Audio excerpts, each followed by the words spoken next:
Hi everybody. One of the distinctive things about the silos I'm trying to model is the border or the seams, really dark.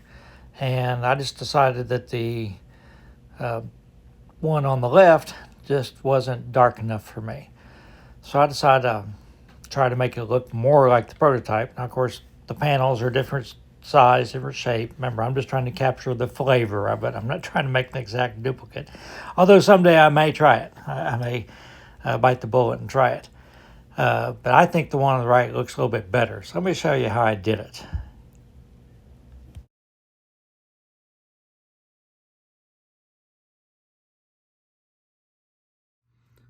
Take two. I was trying to work around the camera. It just wasn't working.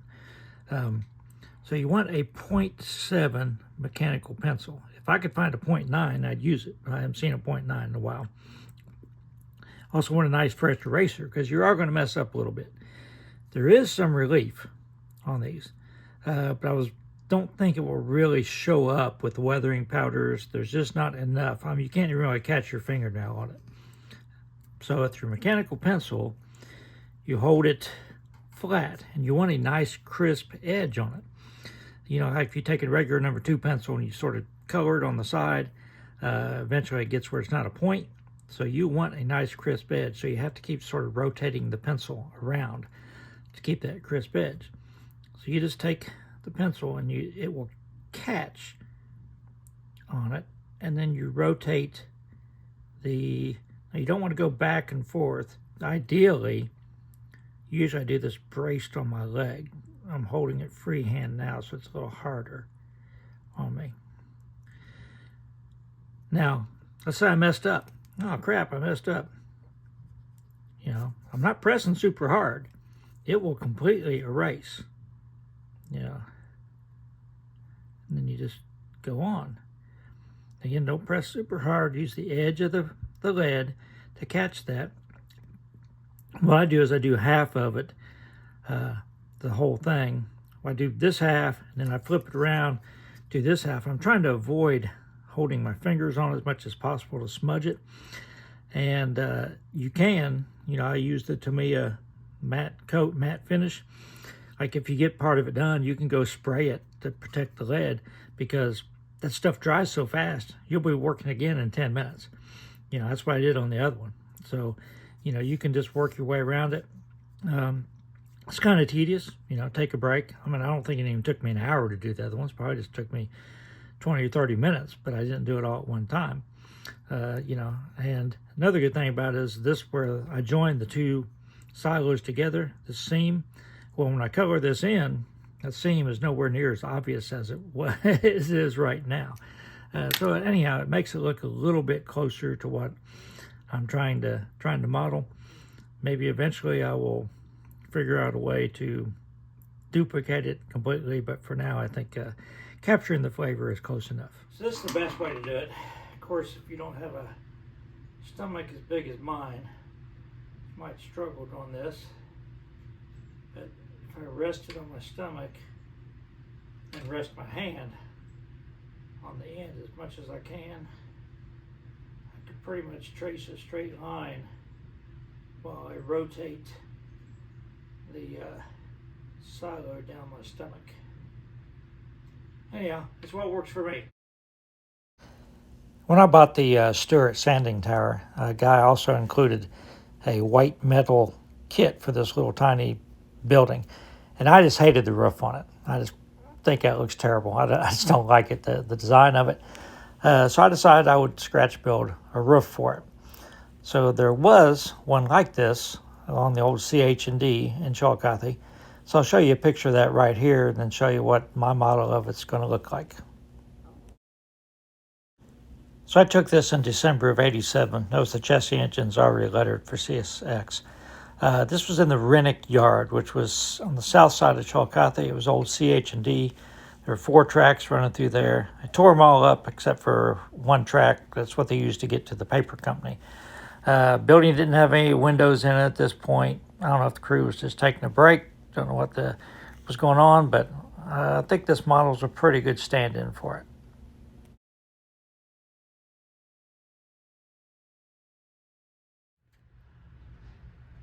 So here's the finished model with my own roof on it. The smoke jack is from Piper Craftsman Kits. I ordered the dust collector for the grain elevator from him, and he was kind enough to send some other stuff, samples of his products along with it, like doors and smoke jacks and I think like feed bags, things like that. So pretty good stuff. I think he's on Etsy, that's where it is. The windows, I just used the canopy glue, like I did the, sorry about the lack of focus, I moved the camera. I thought about leaving them out, but I decided to go ahead and put them in. So I'll show you where I'm going to put it. So I'm going to put it right there. It's basically at the yard lead. And I'll work it in the scenery a little bit, put some grass in, maybe put some little details around it too. As you can see, I've got both silos done now. So I do have some details ordered to put on top, and I have to run all the pipes between everything, which you don't see a lot of on model railroads. But I said that model, that grain elevator thing on Facebook is group is pretty amazing model. So I'm going to try to do that. So you can see X-Ray's hanging out with me in the train room in his bed. He'd rather be on my lap, but when I'm walking around, he has to get in his bed. So I thought I'd end the update with some more about standard elevator. All right, here's where I'm at as of now.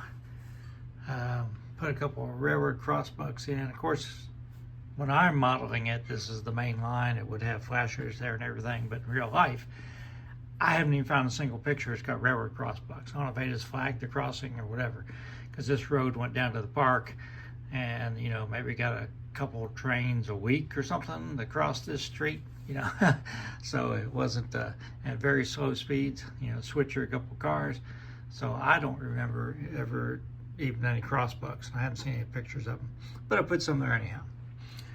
Road markings are down. They had parking along Water Street, diagonal parking at the time, so I put that in. And I've ordered some parking meters. See what they look like. If they're too big, I'll leave them off. If the detail is obviously oversized, I'd rather just not even have it. Sort of like people not looking good in the face. I'd rather not have them than to have something that looks bad. I've got the access road done. Need to work in that joint probably a little bit better down there. You know, so it's coming along. I just need to get all the pipes that run between everything. There'll be 4 or 5 pipes crossing the tracks going between the different buildings and stuff.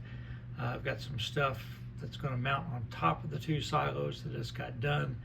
That's where the pipes are going to go to. And going to hook up some lights. Actually, in some of the pictures I saw, there's a street light like down here on the corner, so I'm going to add the street light. Some of the disc plug lights, I've ordered some of those. I might add a couple of them along here because, again, the warehouse is lit. So figure might as well add. If we're going to run wire to the warehouse, might as well run wire to some lights. There's the shanty in place, and in one of the pictures I showed you several times, it's got a big Quonset hut in the back. It actually faces Riverside Drive. It's a big Quonset hut, much bigger than one like Rick's models, Rick's Products offers. So I'm going to try to get bash that, and I'll probably have to put it out here somewhere, or at least I'll have the Quonset hut. All right, hope everybody enjoyed this short update. I was hoping to include something about the engine terminal, but I'm waiting on one thing to finish that, so we'll talk about that at another time. So everybody stay safe.